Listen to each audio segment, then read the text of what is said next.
In this episode of Man vs. Marriage, Coach Rita back in the studio. She traveled abroad, where'd she go, and what to do when life happens. The podcast. How good do you want your life to be? It's truly about becoming the best version of yourself that's possible. This is Man vs. Marriage. The podcast. Welcome to another episode of Man vs. Marriage. It's me, the Q Dog, in studio with who other than Coach Rita. Coach Rita. She's back in action. That's right. I am.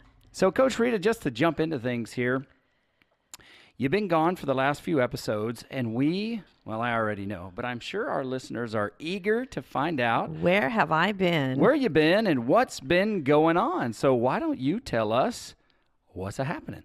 There's been a lot happening, actually. I took a wonderful trip with my husband, my brother, my sister-in-law, and her sister and brother-in-law. We all went to Ireland for 10 days. It was a spectacular trip. Such beautiful, beautiful country.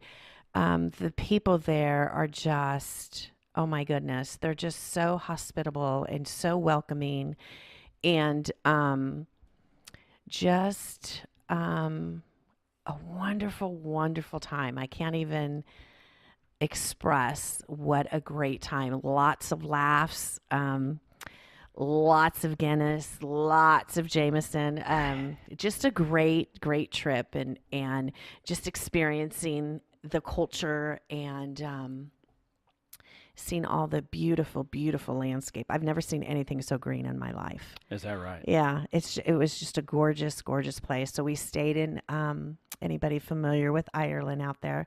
We stayed in Adair. It's just outside of Shannon. It's actually Limerick, I think. Outside of Limerick is what the bigger city. We were there for 6 days, and then we moved on to Dublin and stayed there for the rest of our trip. So great, great trip. And in fact, we're just starting now to plan our next trip of what it is that, or where it is that we're going to go. So next year, we're going to probably venture to England and Scotland. Wow. So that's going to be our next adventure that I think we're going to, go.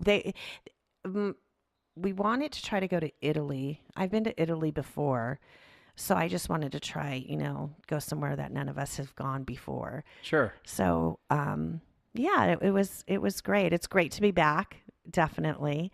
It just seems like I was just sitting here thinking, when was the last time I was even in the studio recording? It seems so long ago.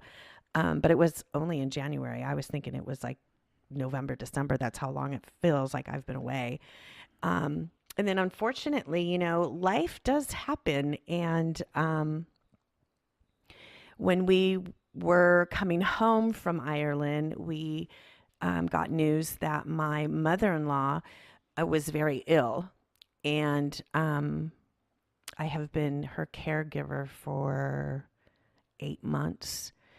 And when we got home from Ireland, she was in the hospital, and we went down to the hospital and brought her home on hospice. And that was definitely a very shocking, we knew she was ill. She was dealing with liver cancer and some other issues that she has had.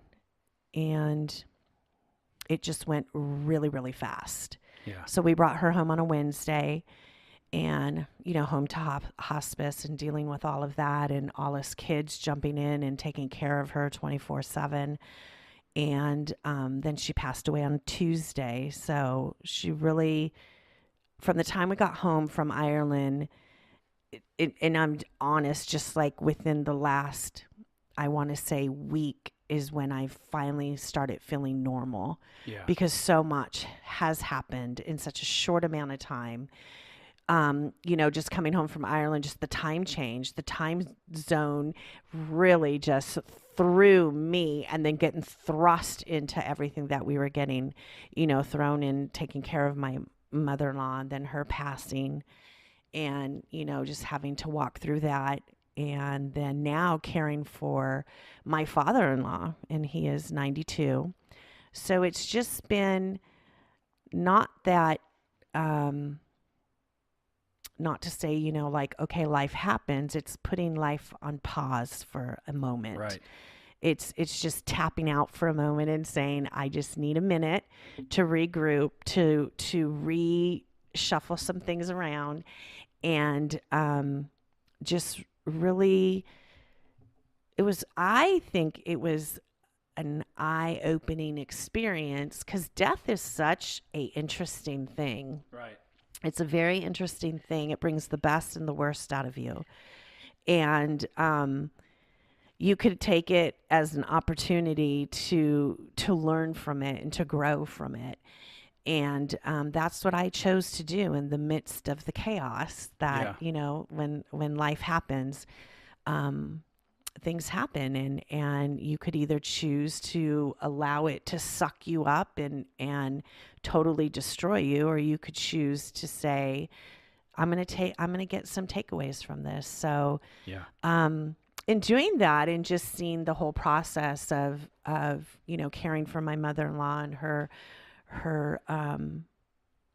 passing away, it really makes you stop and look and see what's important. Yes. I think it just has a way of you, if you allow it, it has a way of you putting things into perspective and putting things as far as what is priority.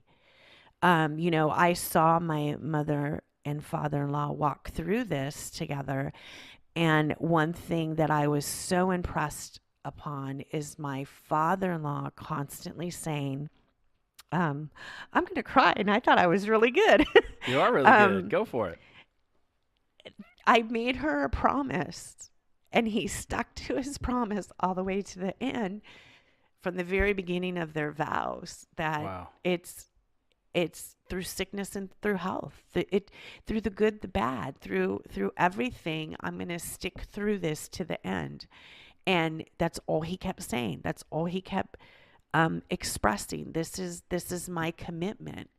And to watch that unfold, and they've been married almost 60 years, I want to say, close to almost 60 years they were married. And to see this man still have such a commitment of what he made 60 years ago, and walking through it and seeing him walk through it, it was just such a precious thing to grab a hold of. Totally. And us kids now are trying to adjust his new life, his new way of living. And there's one thing that I had expressed and shared with my husband, is that as much as us kids are being there for him and bringing him dinners and doing the things that we need to do, we need to realize that us kids will never, ever be able to replace that void in his life. That's right. As much as we try, as much as we all want to be there, as much as, we go and check on him and we're doing this and we're doing that, that void in his life will never be replaced. And, that's a lot of what he shares. Just, he never realized how much that, he knew he was going to miss her, but he didn't realize how much he was going to miss her. Yeah. So it just sometimes put things in, not sometimes, it does put things into perspective, because, just doing the podcast and why we're doing this and what we're trying to convey and just sharing our experiences. It's like having to go through that and walk through that. It even puts a more desire, a fire, a passion, whatever you want to call it, to really express the importance of marriage, the importance of this commitment, this covenant, this agreement, whatever you want to call it. Yeah. Because just in just the last few weeks, just seeing things transpire, it just really, really honed something into me that life is so precious and it is so short. Yeah. And we only get one life. Yeah. And we have to make the best of that one life that's been given to us. And we waste a lot of time arguing. We waste a lot of time just trying to prove our point. Mm-hmm. I think sometimes, a lot of time is wasted and you don't get time back. And I think it just solidified a lot of things. Just like I said, I wanted the opportunity to grow in this. Yes. And to look at the good in this, because life does happen. Things happen in life, and it's our choice to see. Like Ed Milet says it wonderfully. You get to make the choice that it happens for you or it happens to you. That's right. So it's just looking at life, that this is for me. What is it that's for me? What is it that I can take away from this? Of course I was sad. Of course I had my moments. Of course, you go through all those, natural emotions. And I'm not just saying that, I just sat back and say, ooh, let me see what I can learn from this. Yeah. That wasn't it at all. But in those moments, it's like grab hold of this and really look at it for what it is. And life is precious. It sure definitely is. So yeah, that's been my little journey since February. I know by the time this comes out, it's the timing and everything, and so I would say, 2 months almost I've been pretty close on right a there hiatus, and so I'm back and happily back and ready to go and ready to get into things and share my what would you call it? Nuggets, input. Yep. Yeah, be the coach. Yep. Now I've definitely got some questions about Ireland. I do. But I want to talk to you just for a minute about some of the things that you just shared when it comes to life. Mm-hmm. Because as you're talking, it starts pricking me, Mm-hmm. in my soul, just to ask some questions. The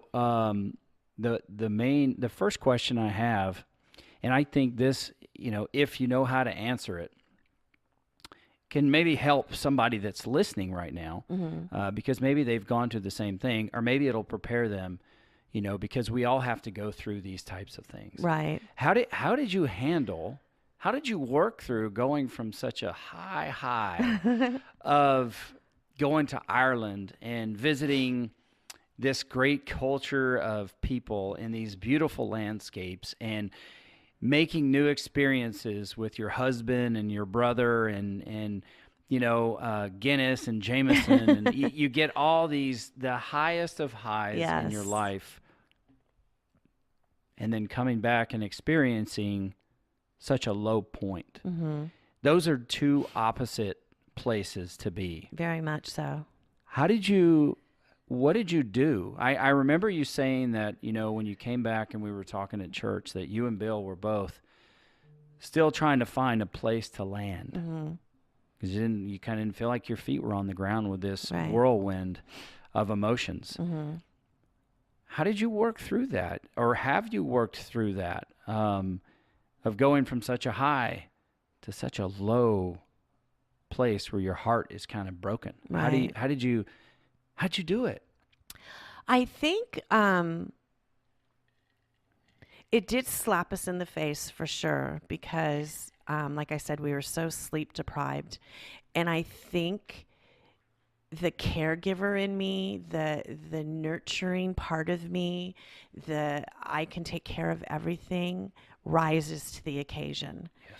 And I think that's just who I am and what my makeup is. So what was presented to me is I got to take care of this. And I made a promise to both of them when just to explain, my in-laws live across the street from me. They moved in, 8 months ago. And I made a promise to them that I would take care of them. And we're going to do this with honesty, with trust, and with respect. And those were the things that just kicked in me, that I promised them that I would take care of them. So it was like that mode of just going into take care of mode. This is what we need to do. Very business-like, very administrative, like I wouldn't allow my emotions to get the best of me. Got you. So I just kind of like had to put that aside for the moment, put that on pause. Yep. Not that I was denying it. It wasn't like I had my breakdowns, because I did in moments, but I knew to see what it was that needed to be done, and I needed to do it. Yeah. Thank God I had my sister-in-law, my brother-in-law, my other sister-in-law, my husband, myself, my nieces, that we all came together as a unified group, and we conquered this. I mean, we just literally came together as family, and we said, this is what it is that we're going to do. And I think, looking back, I think the best thing, I'm going to cry again too. I think the best thing is the knowing that I had these great memories. Yeah. I couldn't imagine, like, when you're going through life and you don't have relationships, and you don't have these memories, it's like such an emptiness.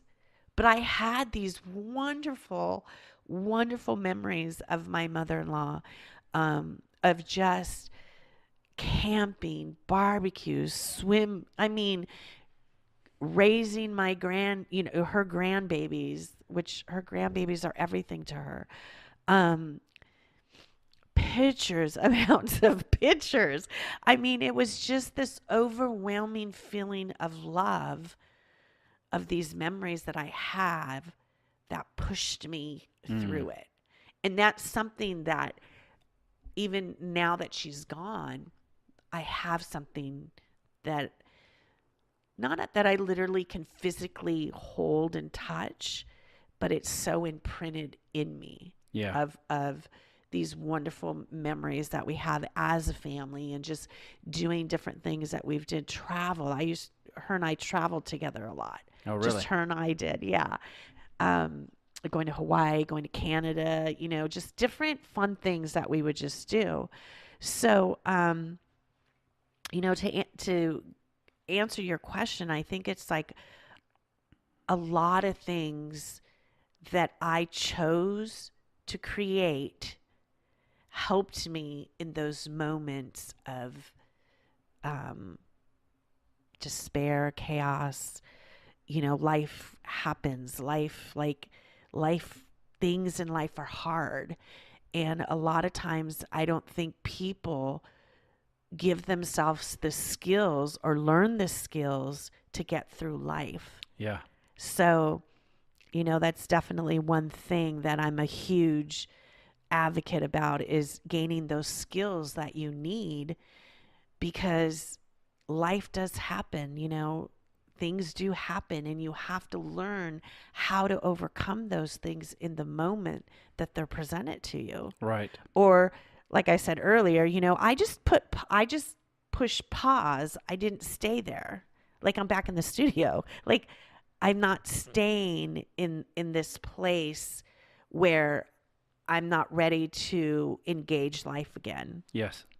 So am I over it? Probably not. Obviously not, because I'm still emotional about it. I'm still, like I said, I'm still having to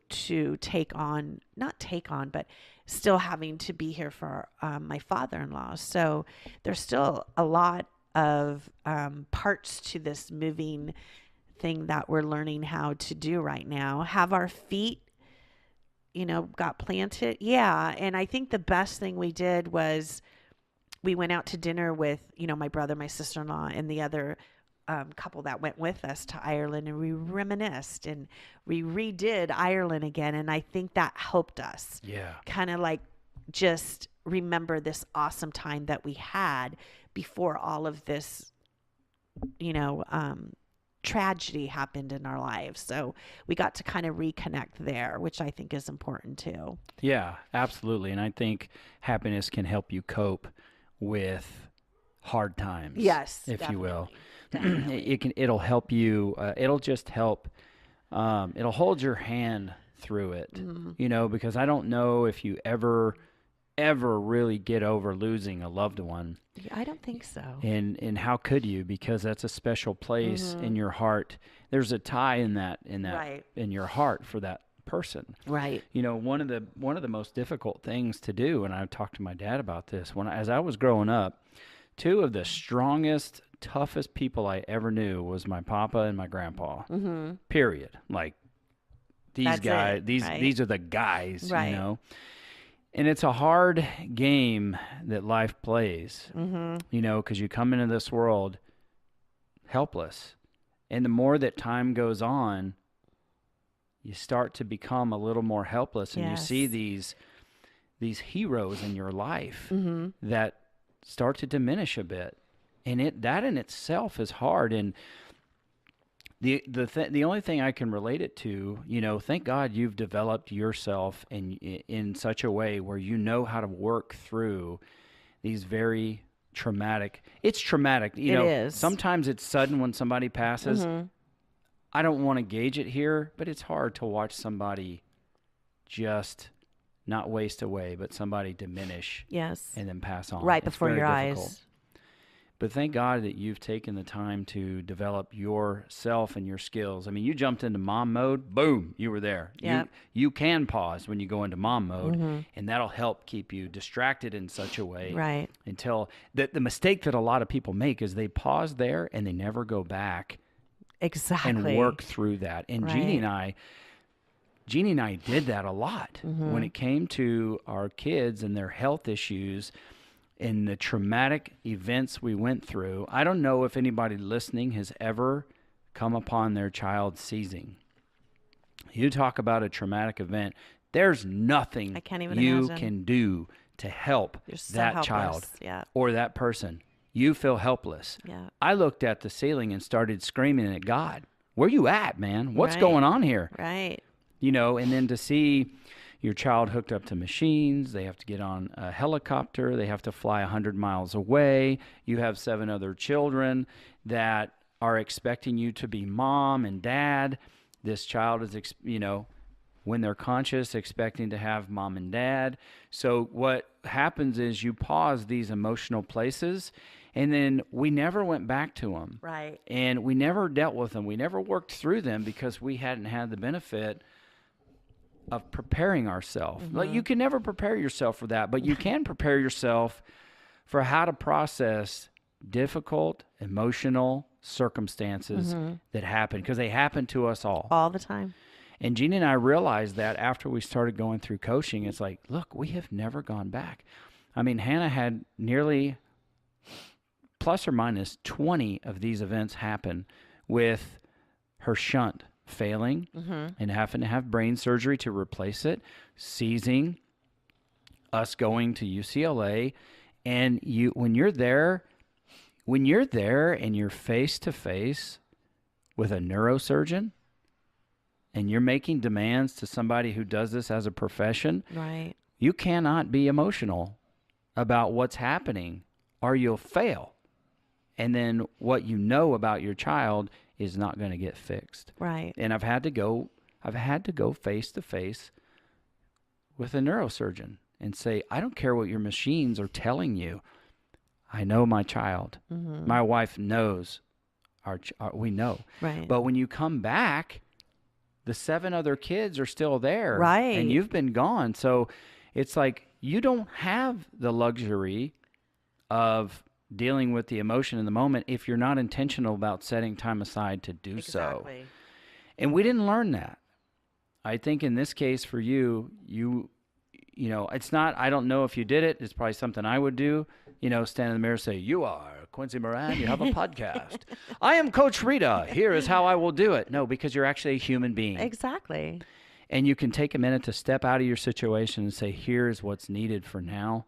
And I'm going to get back to this emotional place, but I'm going to be strong. I'm going to finish what I started. Right. I'm going to hold my promise.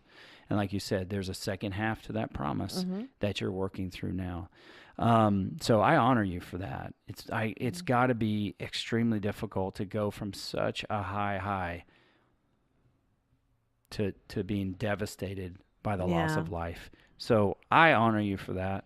I appreciate you sharing. It's hard to open yourself up and put yourself out there, but I'm extremely proud of how you worked yourself through it, because you could have just threw your hands in the air, or you could have stopped there and never went back to start working through those emotions. Right. And when you don't stop there and work through those emotions, it starts to affect your other relationships, and it can destabilize what you've built, what you've created, if you don't go back to it. Right. So I honor you for that. Respect.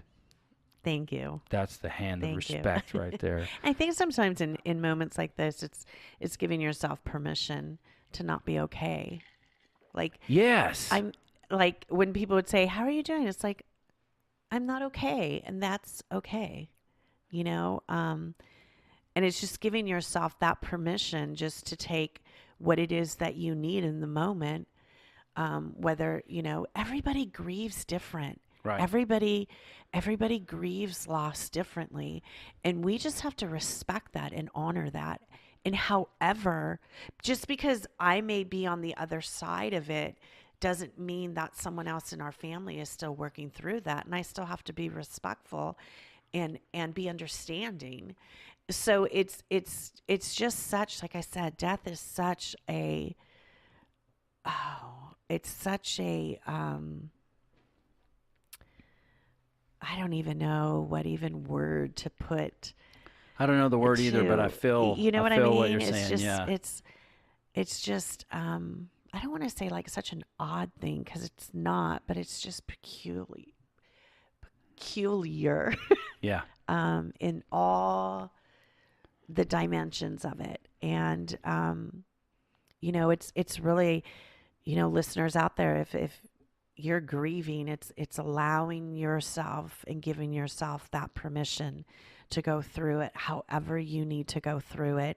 And don't let people tell you you need to be over it now, or you need to, you know, get on with life. You need to reach out and you know, talk about it, share those memories, share those thoughts, share, you know, what it is that you're going through on a personal level. And it really does bring healing, sharing, and being able to voice those emotions that you're going through. So yeah, acknowledging those things. Yeah. That's the only, yeah. that's the only that foot you can step with if you acknowledge it. If you ignore it, it just gets worse. It gets worse. But if you acknowledge it, now you're aware of it, then you can start to work through it. Don't compare yourself to how other people are grieving, because generally they're just lying to you about it. Maybe they look great on the outside, but on the inside, they're probably still tore up about it. So that's definitely fantastic. Okay, so I want to finish the show with fun. Yes. Because I heard some great, at least one great story I know of when you guys came back and talked about you almost losing your life in a van or something of that nature. Yes. So, I mean, question number one, why is it important for people to travel abroad? Why is it important? I believe that it is such an experience to see how other cultures are, and you broaden your outlook on life. And wherever we went, you know, it's just so interesting. Even though it's different cultures, we all want the same thing. We all want to be loved. We all want to be heard. We all want the best for our families. So it's just interesting in that aspect of it. And it's great just to get out of your own little bubble. Yeah. And experience another culture and experience another world that you may never encounter again. I may never go to Ireland again. Right. And I just want it to be immersed in the culture, to just take everything that it was worth and just come back. And it just has such a fun, special place in my heart. So Great answer. anybody who has that opportunity to go travel, I'm like all for it. Just go for it and do it. Even if you have to sleep in cars, trains, buses, whatever.